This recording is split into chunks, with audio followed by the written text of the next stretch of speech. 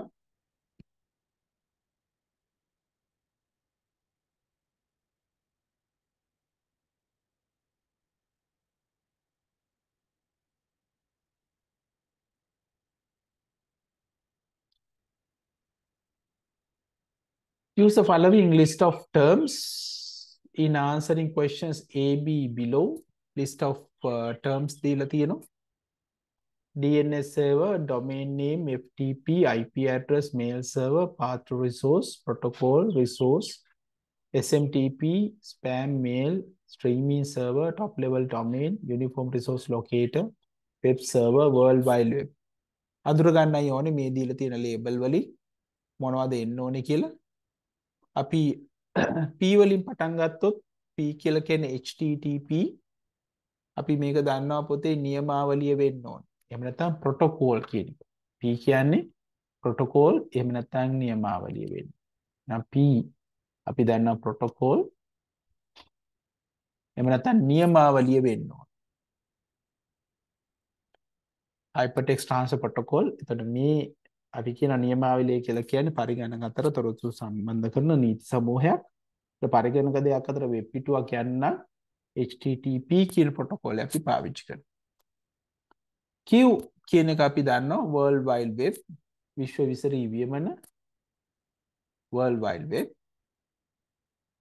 R වලිය capital වලින් දෙන්නේ.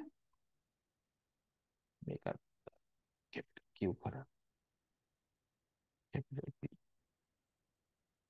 එහෙනම් R වලින් තමයි අපේ domain name එක එහෙම නැත්නම් වසම් නාමය තියෙන්නේ. domain. එහෙම නැත්නම් වසම් නාමය. ඒකෙත් S අපි දන්නවා top level domain name. ඉහළ මට්ටමේ වසම් නාමය.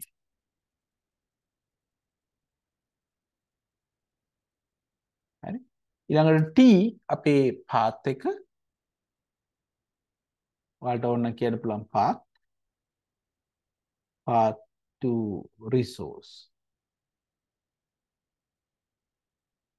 T U ඒ අදාළ resource එක ඒ තමයි ෆයිල් එක වෙන්නේ chapter1.pdf pdf ෆයිල් එකක් තියෙන එක resource කියලා කියන. V මේ සම්පූර්ණ එක ගත්තොත් අපි දන්නවා URL එක. එහෙම නැත්නම් ඔයගොල්ලෝ දන්නවා මේකට web address කියලා කියනවා. එහෙනම් URL කියන එක විතර විදිහට ගන්න පුළුවන් සම්පූර්ණ වෙබ් ගත්තොත්. එහෙනම් මෙන්න අපිට කොටස් ටික දීලා තියෙනවා. මේ කොටස් වල අඳුර ගන්න තමයි අපිට තිබුණේ අමාරු ප්‍රශ්නයක් නෙවෙයි. right බොහොම හොඳයි පුතාලා සමහර කට්ටිය උත්තර ෂෙයා කරමින් යනවා.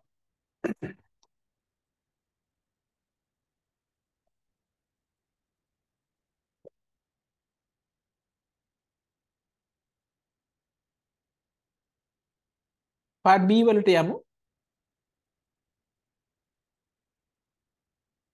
අපි තුන්වෙනි ප්‍රශ්නේ B කොටසට අර වගේම කීපයක් දීලා තියෙනවා.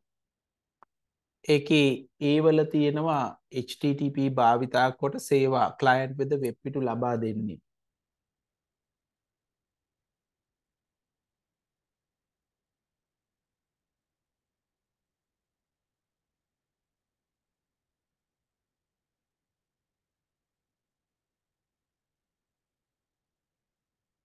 ඒතර අපිට දුන්නු ඉහත ලයිස්තුවම තමයි පාවිච්චි කරන්න කියලා කියන්නේ.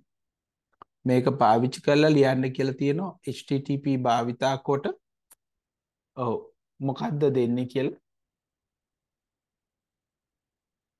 deliver web pages to client using HTTP උත්තරේ එන්න ඕන පොතේ වෙබ් සේවා දායකයෙක් කියන එක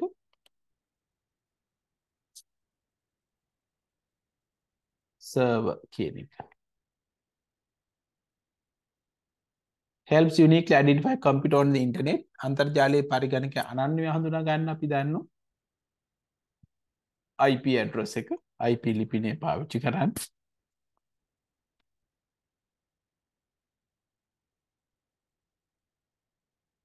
right C